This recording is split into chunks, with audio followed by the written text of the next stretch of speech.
So today we're going to Nagoya, one of the most beautiful days I had in Japan. So we're leaving Mount Fuji, which is in the top right of the map. It's actually quite difficult to get out of Mount Fuji to the west by train because everything's set up to go to the east to Tokyo. So you have to, I got the train from Fuji-Q, and you get, sorry, not the train, the bus, and you go around the mountain and you catch the train at Mishima.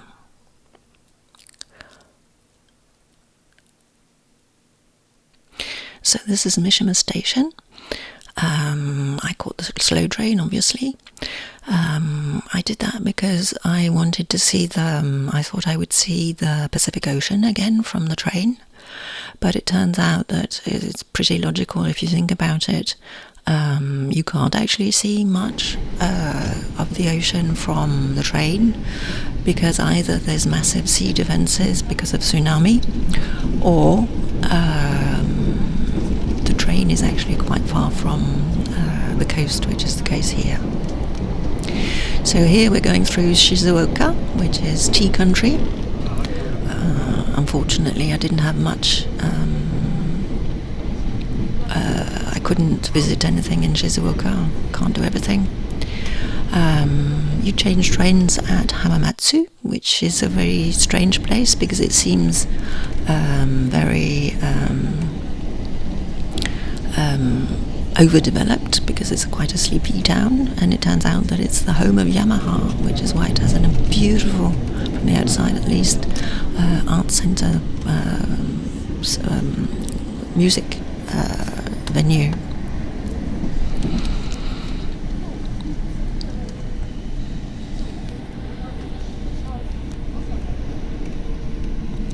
So anyway, I took the train to Toyohashi, and I slept in Toyohashi again. I didn't take much. I didn't take anything there. I don't know why. It was difficult to find a hotel in Toyohashi. So next day, got up really early and took a bus again across the peninsula.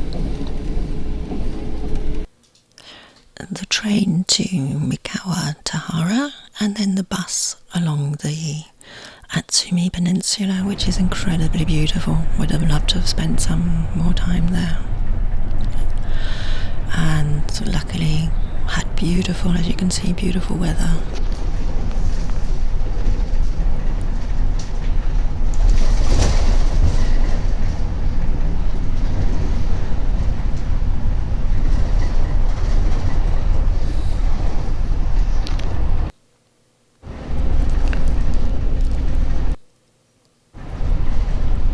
Stunning views.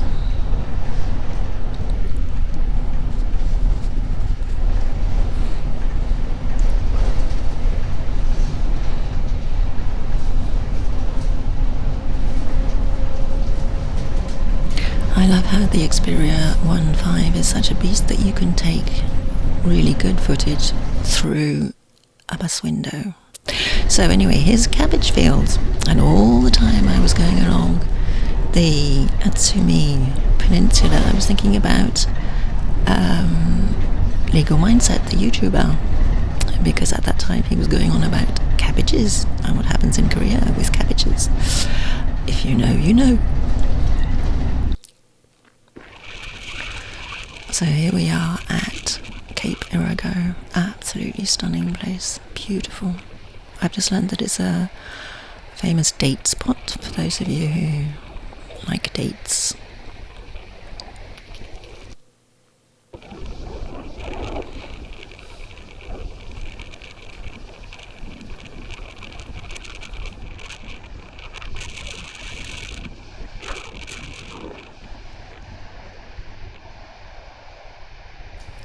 So in the distance you can see the C1 ferry, which more later. And that's the terminal, very nice little terminal.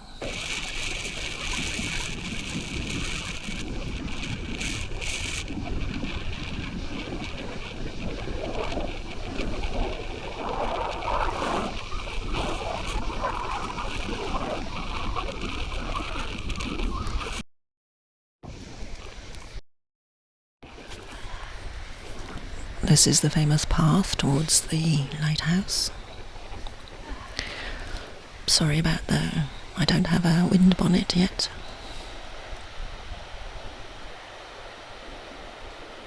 Clouds are beautiful.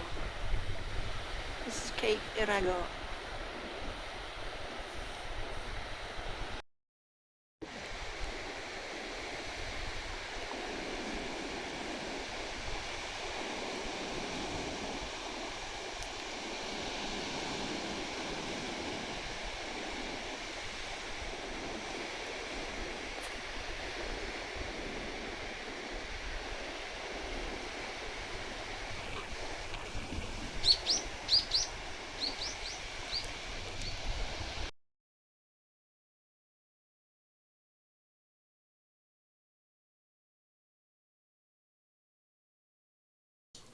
It's a magical place.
That's stunning.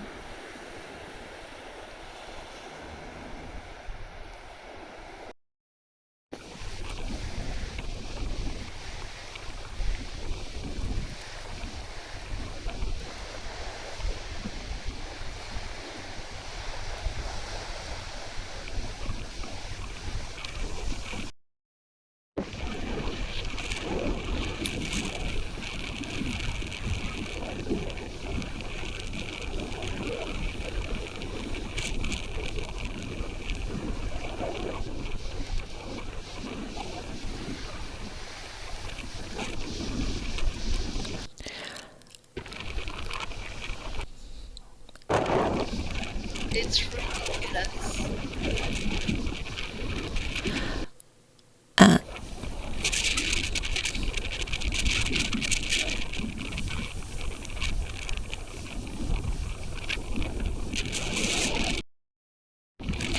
And here's our first view of the lighthouse.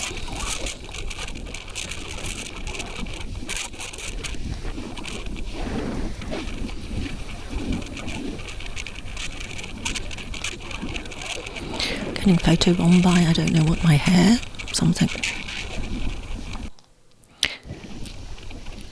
It was so windy that I stopped bothering about being photobombed.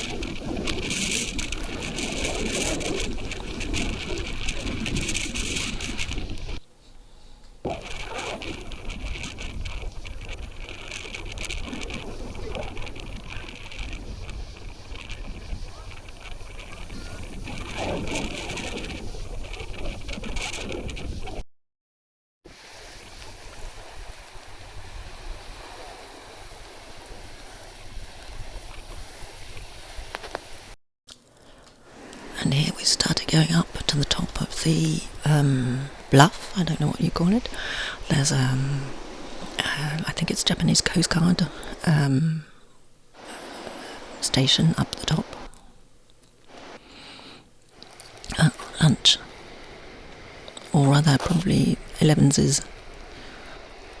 So the story of the furoshiki, that is to say Japanese origami bag, cracks me up because you can see it at the top right. It's Japanese material but imported to America, and then from America imported to France, and thence I took it back to Japan. So that's one very expensive origami bag. So here are different settings of the CPL filter. I still haven't got the hang of that. Where you're supposed to put it. Does it really do anything? Yes, I think it does.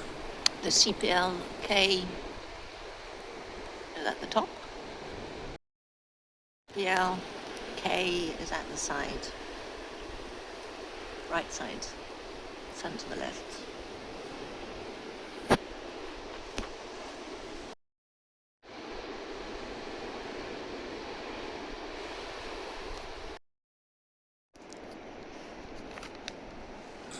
Very nice little rural road up at the top. It was nice there, the shady part.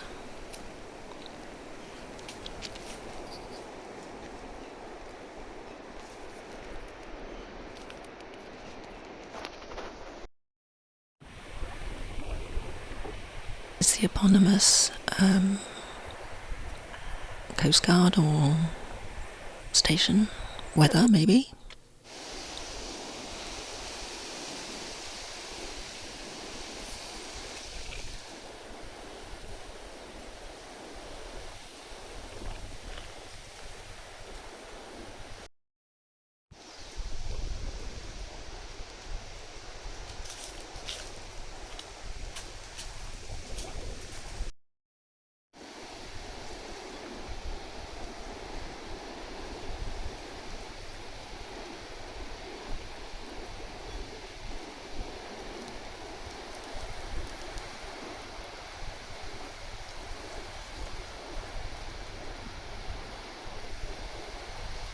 CPL at 0 hours.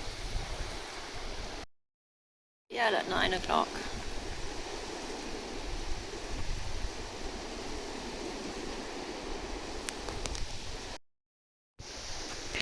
And here we are, getting back to the terminal. I had decided that I think it was maybe, I can't remember what time, maybe 4 o'clock, or to catch the ferry. But I suddenly realised I was round about here. I saw these guys rushing for the ferry. A lot of locals use the ferry as if it were a road, so they come over here to ride or whatever, and then go take the ferry back. And I realised that I could catch this ferry, and because I had such a big day, it was definitely worth doing. So I did. I met a lady with her toddler little son, and it was so cute because he was going across the straits, the Kaikyu, to see his grandpa who lives in Nagoya.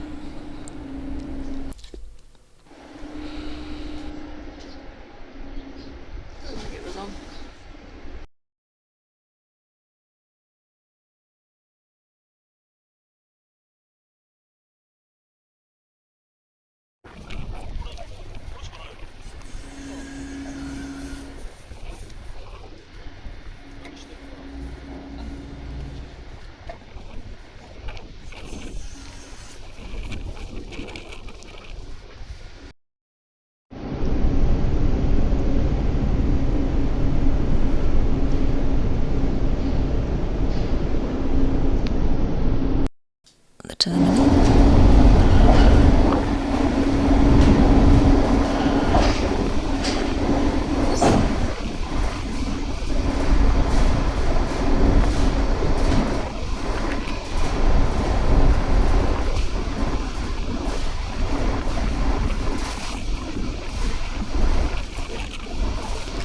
So the gentleman realised I was filming him, so he kind of performed for the camera.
I was so lucky for most of my ferry journeys in Japan. I had really good weather for most of them.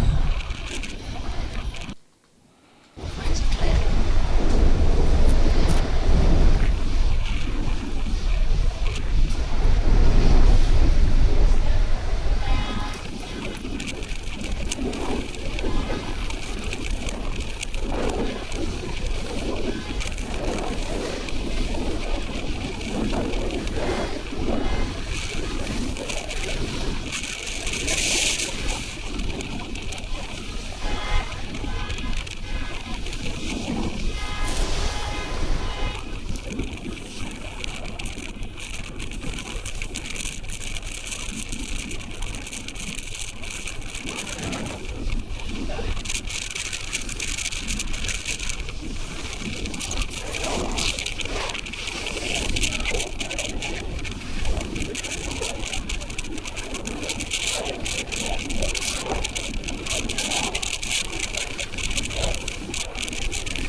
I think that was that's the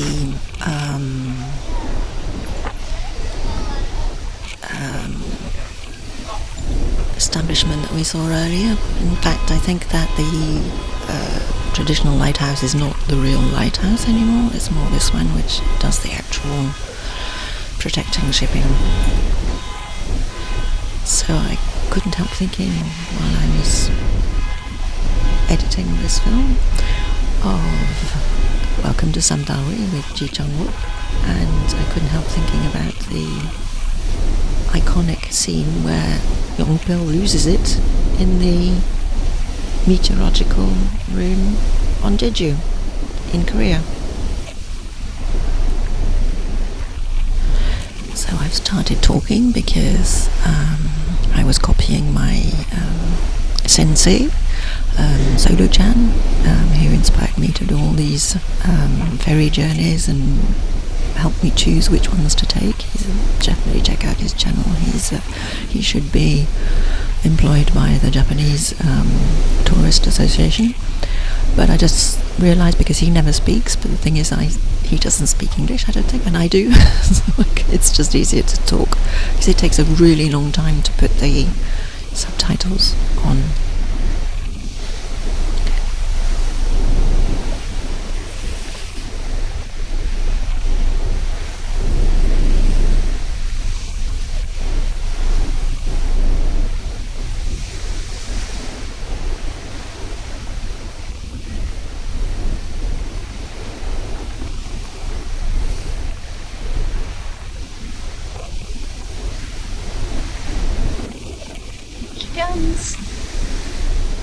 Wow. So I've stayed filming so long the headland, because I was hoping to see the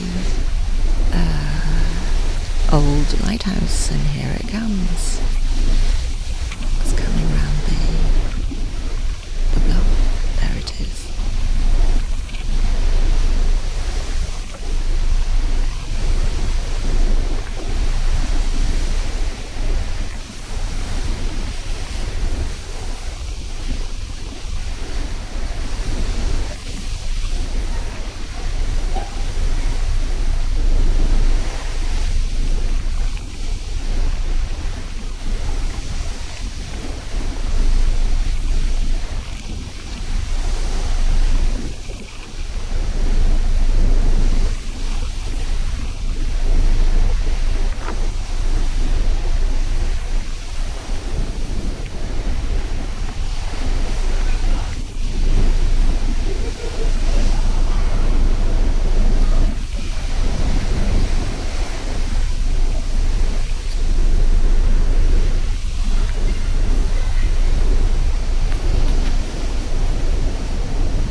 So the ferry is for the seaside town of Toba, but in the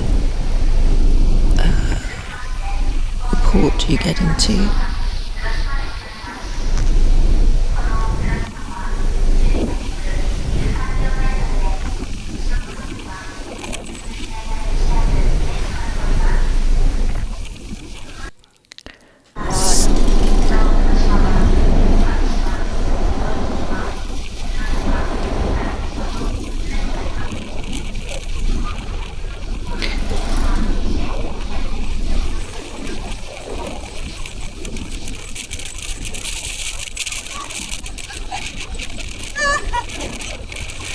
So the port you get into is Nagoya.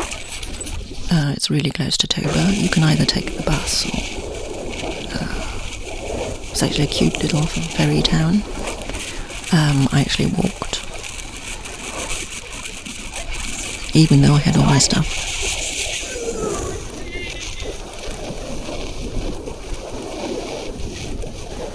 So I think these are the Mikimoto pearl oyster beds, because Toba is where Mikimoto pearls were born and still are.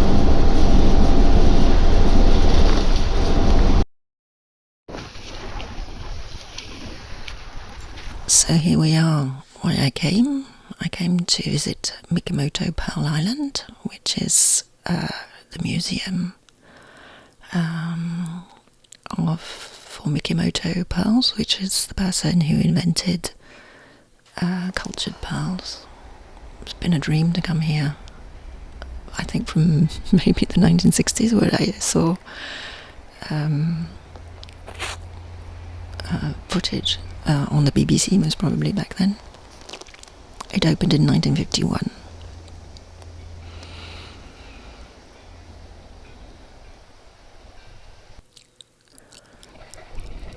So I spent twice the recommended time there, but it was just so interesting. I learned so much. I just love pearls. And they're so beautiful. I had my own pearls, which my great-grandfather gave to my grandmother in about maybe 1915 or 49, something like that. But they're not Mikimoto pearls. Very obviously not. Even though they are beautiful. And that's the pier where the Ama pearl divers, the famous, here they come, pearl divers, show off their skills. The ferry on its way back. So there was a palpable sense of excitement around the people waiting to see the demonstration of the Ama divers. Even though it was actually freezing cold, and especially I think we all thought we need to be be in solidarity with the ladies. And here they come in the little boat.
So there's another callback to Welcome to Sandari, obviously with the Henyo divers on Jeju Island, who are a major part of that K-drama.